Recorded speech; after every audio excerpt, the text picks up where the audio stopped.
Merci, de nous rejoindre. En plus, voilà, c'est vraiment un succès de vous voir aussi nombreux avec nous. Pour ceux, qui ne m'ont jamais, rencontrée, je m'appelle Aline Frazier. Je suis une des rhumatologues dans le service, de rhumatologie ici à la Riboisière et en particulier, je m'occupe, de l'organisation, de séances d'éducation thérapeutique, dans notre service. Et depuis, le début de cette épidémie de coronavirus, on a tous, tous les médecins du service et moi-même, reçu beaucoup de questions évidemment, hein, sur, cette épidémie et en particulier, pour les personnes qui sont touchées par des rhumatismes inflammatoires chroniques, et qui prennent, des traitements, dans ce cadre-là. Donc c'est la raison pour laquelle on a eu, cette, initiative, aujourd'hui. Déjà, je remercie tous ceux et celles qui ont pris le temps de nous envoyer leurs questions à l'avance. Je voulais aussi, vous signaler que vous posez des questions, très pointues. C'est pas d'ailleurs toujours aussi simple que ça d'y répondre. En tout cas, ça prouve que beaucoup de gens se sont déjà beaucoup documentés, hein, évidemment, enfin dans cette période, c'est logique. Vous connaissez déjà beaucoup, beaucoup de choses sur ce virus. C'est vrai que la science arrive directement dans notre salon en ce moment. Alors, on a choisi, de traiter en priorité les questions qui reviennent le plus fréquemment. J'espère que personne ne se sentira, oublié. L'idée, c'est vraiment aussi de faire profiter, chacun des questions des autres et donc on a essayé d'éviter de traiter des questions qui seraient trop, personnelles ou trop, sur un cas particulier, une situation très particulière ou très spécifique. Voilà, n'hésitez pas à nous ressolliciter ou à solliciter directement votre rhumatologue habituel, si vous avez des questions, qui restent en suspens après tout ça. J'espère que la technique, va bien suivre et bien fonctionner. Pour l'instant, ça a l'air de bien se passer. Je coupe les micros pour, que, le dialogue se fasse de manière, fluide. Vous pouvez, réagir, tout au long de cette intervention en direct, par écrit en fait, en cliquant sur le petit bouton «Converser», en bas de votre écran là, vous pouvez comme ça envoyer des messages, à tout le monde, heu et heu, pardon toutes vos questions qui vous viendraient au fur et à mesure, cette messagerie écrite. Je suis accompagnée avec Clémence Demaison, qui va pouvoir prendre la parole. Je crois que j'ai réactivé ton micro, ça devrait être bon, Et pour vous expliquer un petit peu la suite du déroulement de cette intervention.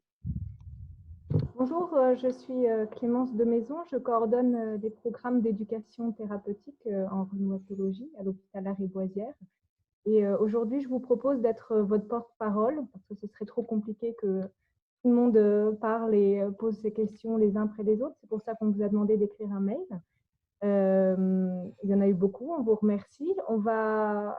Je vais prendre les questions les plus fréquemment envoyées. Et puis, tout au long de notre live, Dr Frazier nous disait, vous pouvez envoyer vos questions par écrit sur le chat Zoom en cliquant sur Converser. Je suivrai vos questions et commentaires. On fera tout notre possible pour y répondre, soit sur le moment, si c'est sur la thématique, ou à la fin ou à une prochaine session. La durée de ce live aujourd'hui est de 35-40 minutes. Donc, 5 minutes avant la fin, je serai maître du temps et je vous dirai, il reste plus que 5 minutes pour pouvoir se dire au revoir et conclure. Voilà. On va commencer par la première question. Comment se déroulent les consultations et le suivi à Lariboisière depuis le début du confinement? Alors, on a commencé par cette question parce qu'on s'est dit que peut-être vous seriez intéressés d'avoir un petit peu, les coulisses de l'hôpital en ce moment. Donc pour ce qui est du service de rhumatologie de la Riboisière, il faut que vous sachiez que, l'ensemble de l'équipe, médicale et paramédicale, a été, redispatché, pour pouvoir répondre aussi aux besoins des patients, atteints du covid, en particulier pendant la période où il y a eu le plus gros afflux. Tous, vos médecins, tous vos infirmiers, les aides-soignants, toute l'équipe a participé aux soins au lit des patients atteints, par l'épidémie parce qu'il y a eu, en parallèle une diminution, des hospitalisations, pour, les soins, purement rhumatologiques qui pouvaient être mis en attente. Et en ce qui concerne les consultations, on a supprimé quasiment toutes les consultations présentielles et on gère tout en téléconsultation. Selon les médecins, ça se fait soit avec des systèmes de visio sécurisés fournis par l'hôpital, soit avec des appels téléphoniques. Mais voilà, sachez que, alors pas forcément pile le jour et pile à l'heure en fonction de nos autres contraintes, mais dans les environs du jour où vous aviez rendez-vous normalement, vous serez contacté par votre médecin habituel pour refaire un point, essayer de voir comment ça va, voir s'il y a des modifications à apporter à votre traitement et pouvoir comme ça vous dire un petit peu comment on va organiser la suite de vos soins. Merci. Beaucoup de questions ont été également posées sur les traitements, donc sur la cortisone avec le Cortensi, les anti-inflammatoires avec le kétoprophène, le méthotrexate, bien sûr l'hydroxychloroquine avec le plaquenil, hein, qu'on entend beaucoup dans les médias, les biothérapies, Ambray, Lumira, Batecep. Voilà. Alors, les questions qui sont ressorties un petit peu plus ont été sur les effets de ces traitements sur le risque de Covid. Ouais. Ça, c'est sûr que c'est une question qui nous arrive très fréquemment depuis le début de l'épidémie. Donc, on va essayer un petit peu de vous donner ce que l'on sait sur les risques dans le cadre de cette épidémie avec les différents types de traitements. Alors, les premiers types de traitements dont on peut peut-être parler, ce sont les traitements de type cortisone ou anti-inflammatoires, comme le kétoprophène qui avait été cité par certains.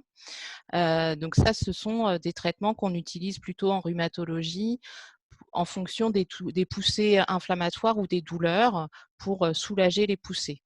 Et puis, il y a parfois aussi des gens qui, une fois qu'on a trouvé un petit peu un rythme de fond, vont être amenés à prendre une petite dose d'anti-inflammatoire ou de cortisone au long cours. Mais souvent, on essaye de faire en sorte que ce soit la plus petite dose possible. Alors, quels sont les risques avec ces types de traitements? Vous avez probablement entendu parler du warning qui avait été même relayé par le ministre de la Santé il y a maintenant quelques semaines sur le risque des anti-inflammatoires et du coronavirus. En vérité, ce qui a été constaté par certains médecins, notamment en réanimation, c'est que des personnes qui avaient eu recours aux anti-inflammatoires alors qu'ils n'avaient pas de raison de faire un Covid grave, se retrouvaient en réanimation. Mais ces patients-là, en fait, c'était des gens qui ont pris ces anti-inflammatoires alors que leur maladie à coronavirus avait commencé. Et en fait, ils les ont pris pour soulager les symptômes de coronavirus. C'est-à-dire, ils avaient peut-être mal à la tête, de la fièvre, un peu mal partout, etc.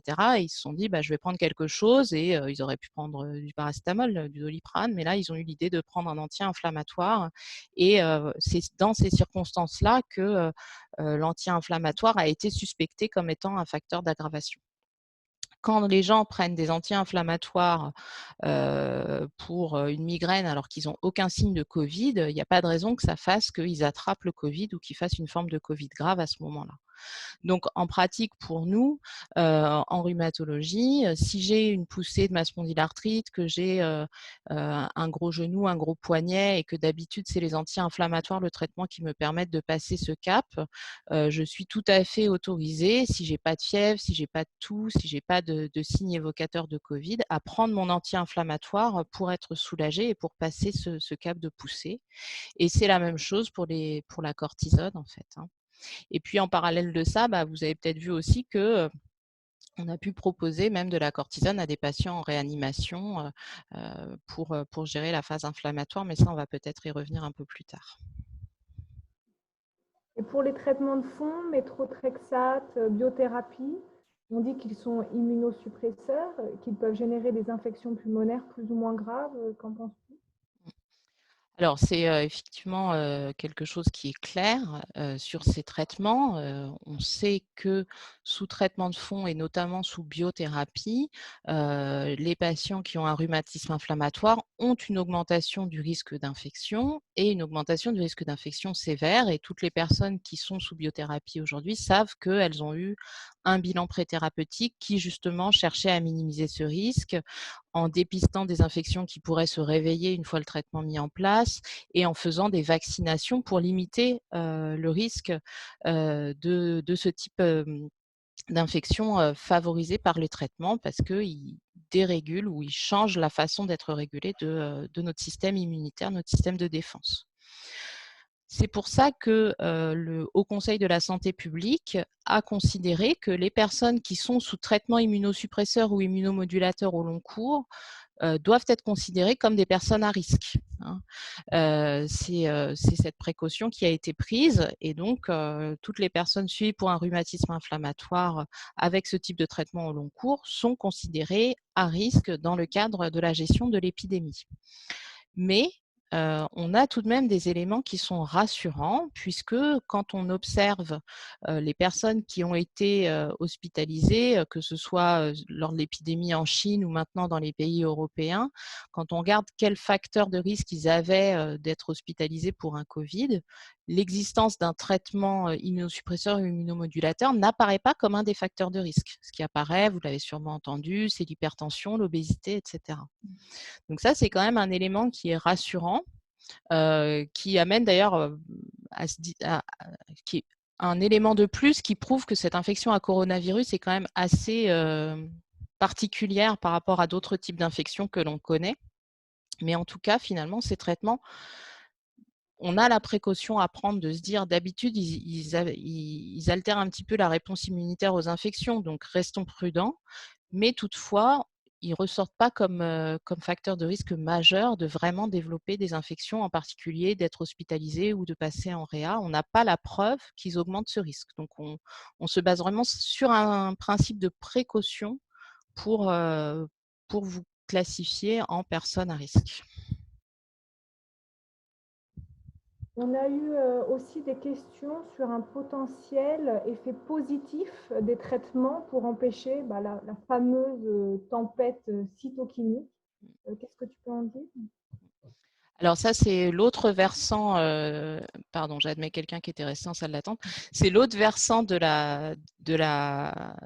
l'effet de ces traitements, c'est que vous avez peut-être entendu parler de l'évolution de cette infection à coronavirus chez les patients qui développent des formes graves, où d'abord ils ont finalement la phase de l'infection et de l'expansion du virus, et puis après c'est la réponse inflammatoire qui est excessive, et c'est cette réponse excessive à l'infection qui finalement est elle-même délétère pour l'organisme et fait que le corps est submergé par cette inflammation majeure.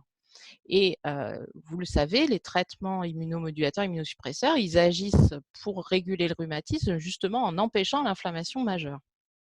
Et donc ça n'a pas échappé évidemment aux personnes qui traitent les patients atteints du coronavirus et du coup elles se sont dit pourquoi pas essayer de les traiter cette fois en essayant de calmer l'inflammation. Donc, c'est ce qui a été proposé en proposant de la cortisone à certains patients, en proposant aussi certaines biothérapies. Je ne sais pas si quelqu'un écoute France Inter, mais ce matin, il parlait du tocilizumab à l'hôpital Foch. On parle aussi de l'anakinra. Voilà, il y a plein de biothérapies qui visent certaines cytokines, certaines interleukines, qui permettent peut-être de soulager ou de diminuer l'intensité de cette réaction inflammatoire qui pourrait elle-même finalement être en cause dans l'évolution grave du Covid. Mais d'un autre côté, pour l'instant, on n'a pas vraiment de données scientifiques qui confirment que ces traitements fonctionnent pour soulager le Covid. On n'a pas non plus de données qui donnent l'impression que les personnes qui prenaient ces traitements avant d'avoir l'infection font moins de formes graves.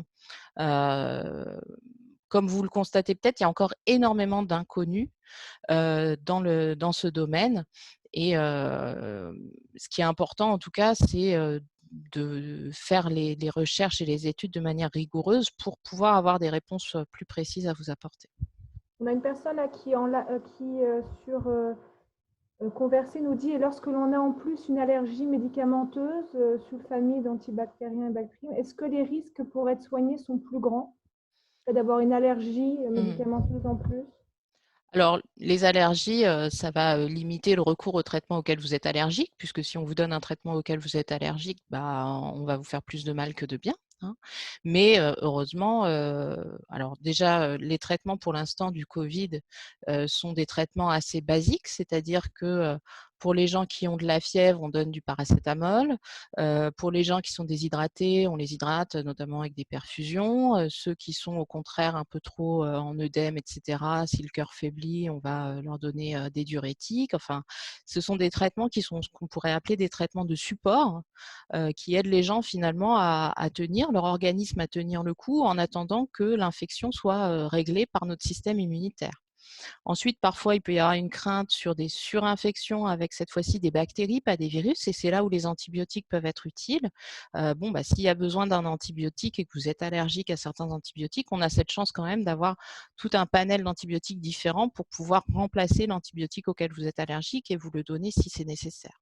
Hein. Mais finalement, on a plein de patients soignés pour le Covid qui n'ont pas besoin d'antibiotiques puisque c'est une infection virale et les antibiotiques n'ont pas l'air d'avoir d'effet dessus.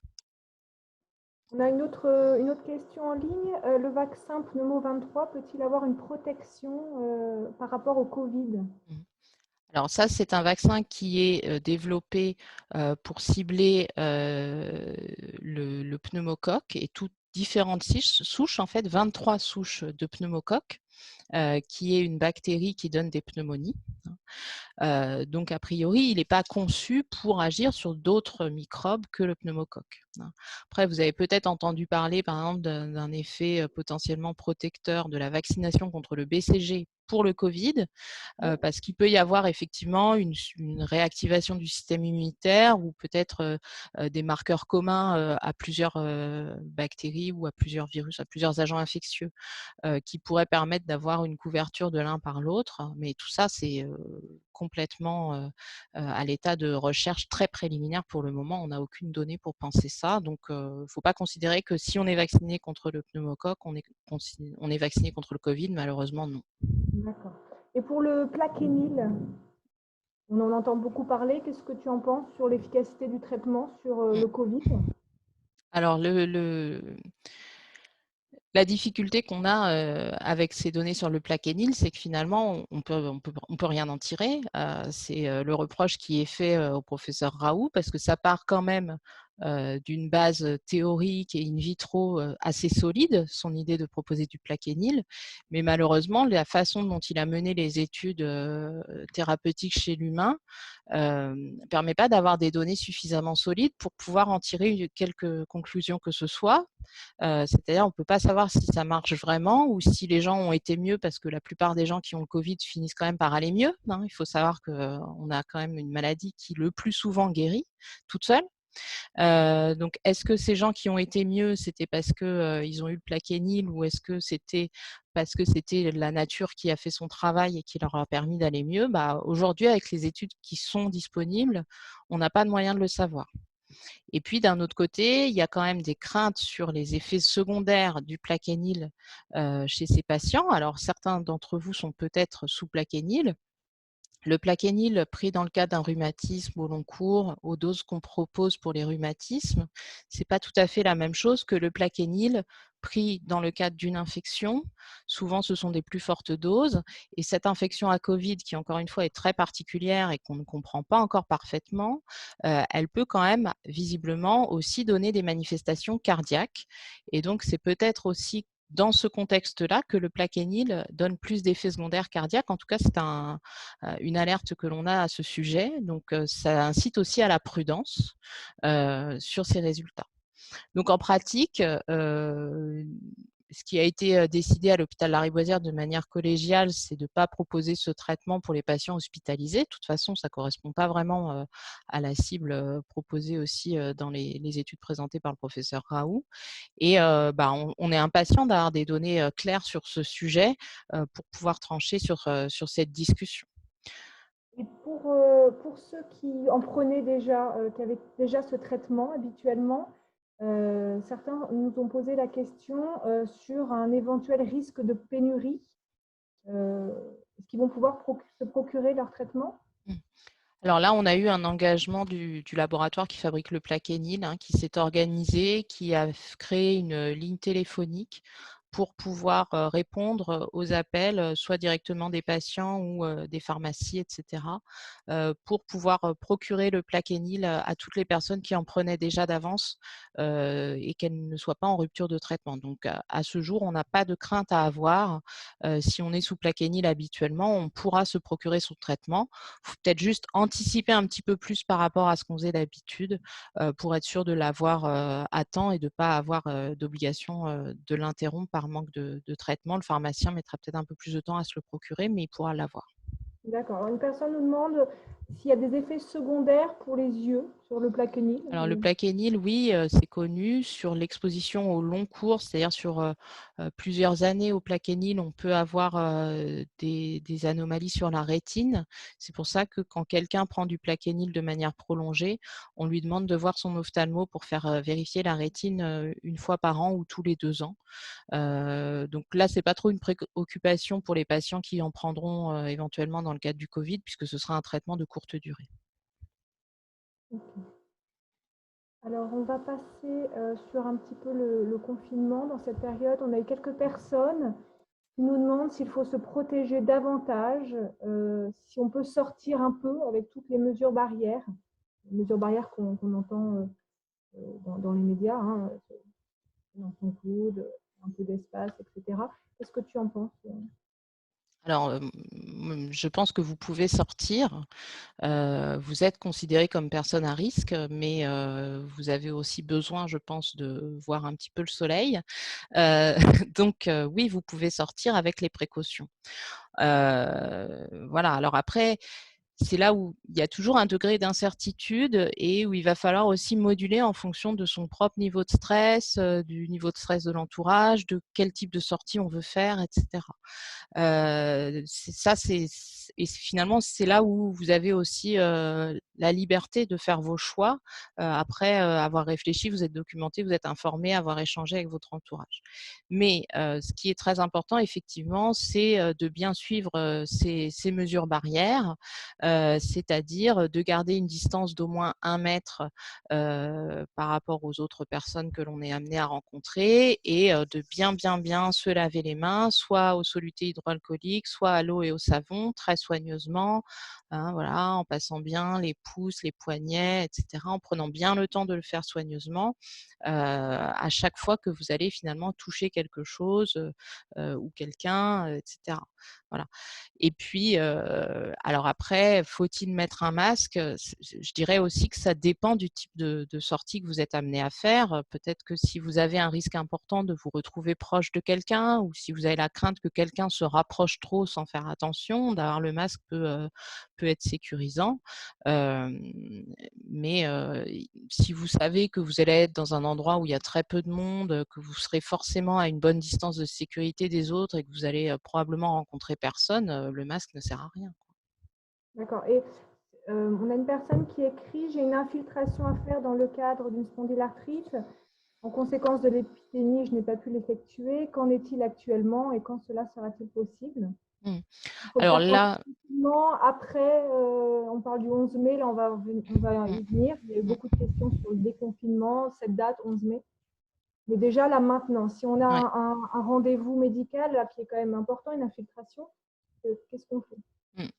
Alors là, pour l'instant, c'est un peu du cas par cas et chaque centre de santé ou cabinet médical, et cetera, va avoir son évaluation des choses en fonction de votre cas. Pour tout vous dire, nous, par exemple, toutes les infiltrations programmées dans le service ont été annulées, mais on a eu entre-temps des gens qui nous ont appelés, j'ai un genou hyper gonflé, j'ai super mal. Bon, bah, on les a fait venir parce qu'on a quand même du personnel disponible et on a fait les infiltrations qui nous paraissaient urgentes.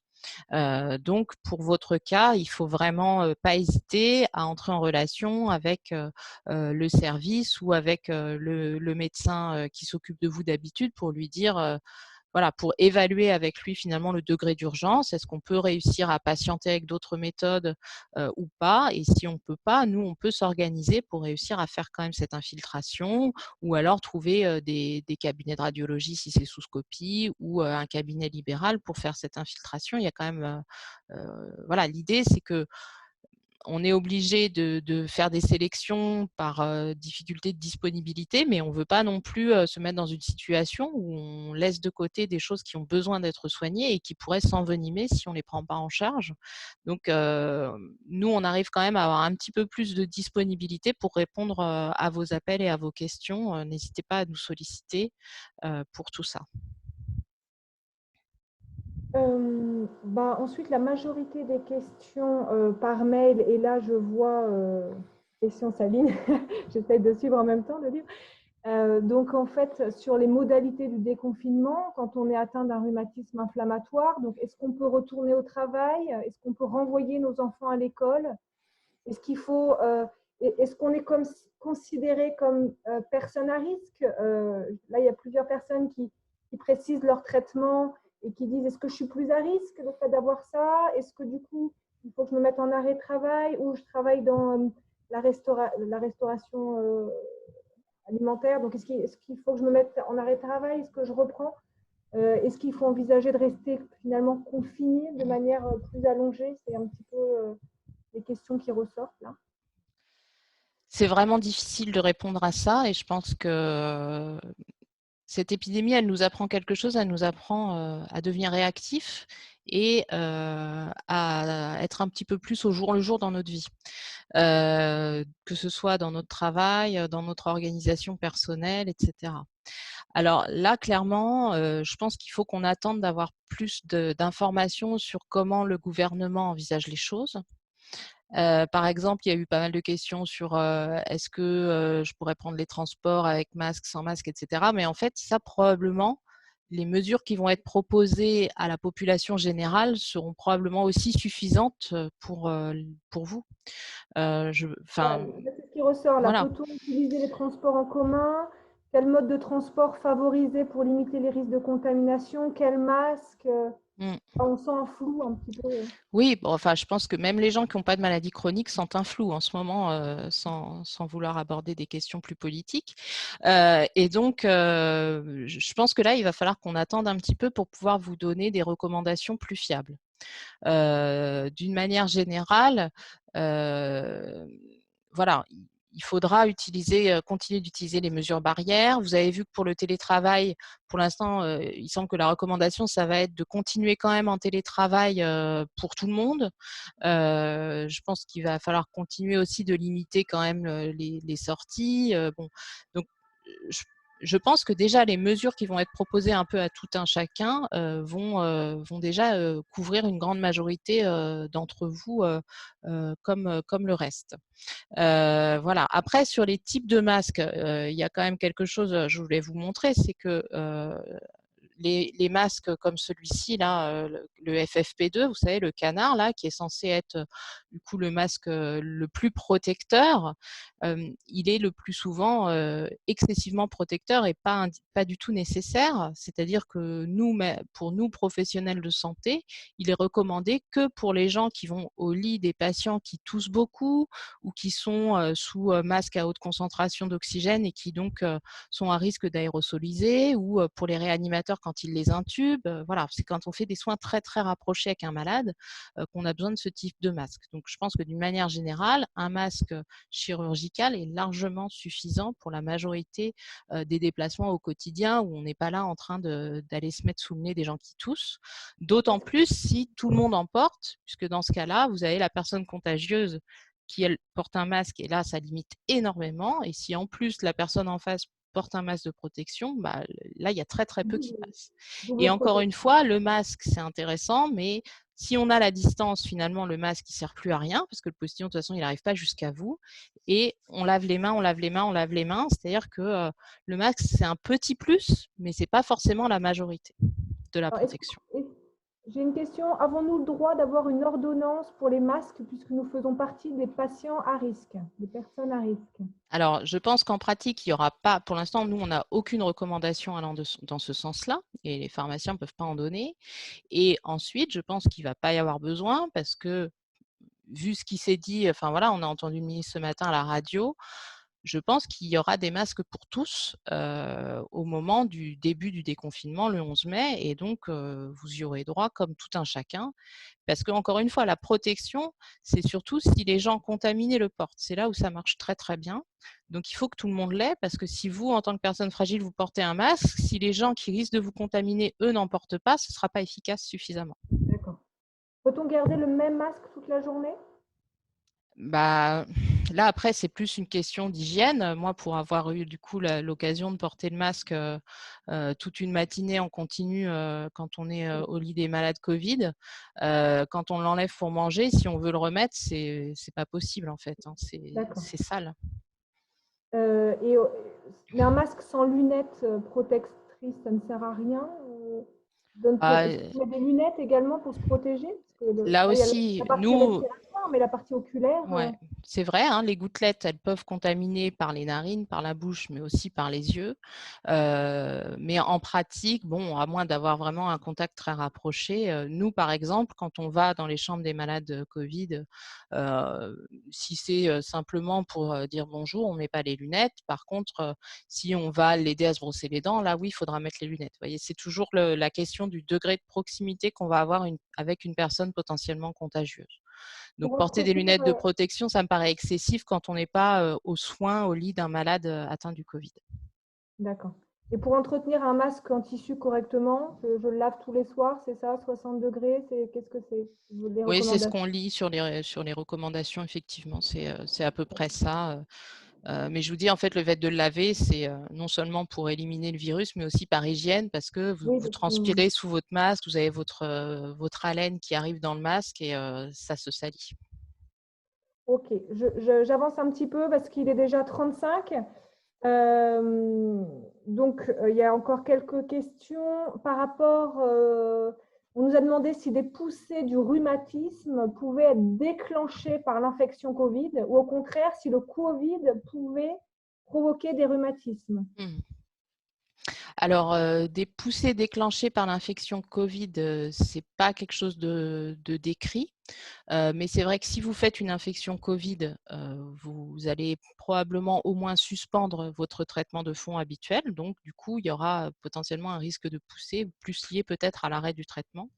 Voilà, mais on n'a pas encore beaucoup de documentation, hein, pour être honnête, sur les effets du Covid sur le rhumatisme inflammatoire chronique.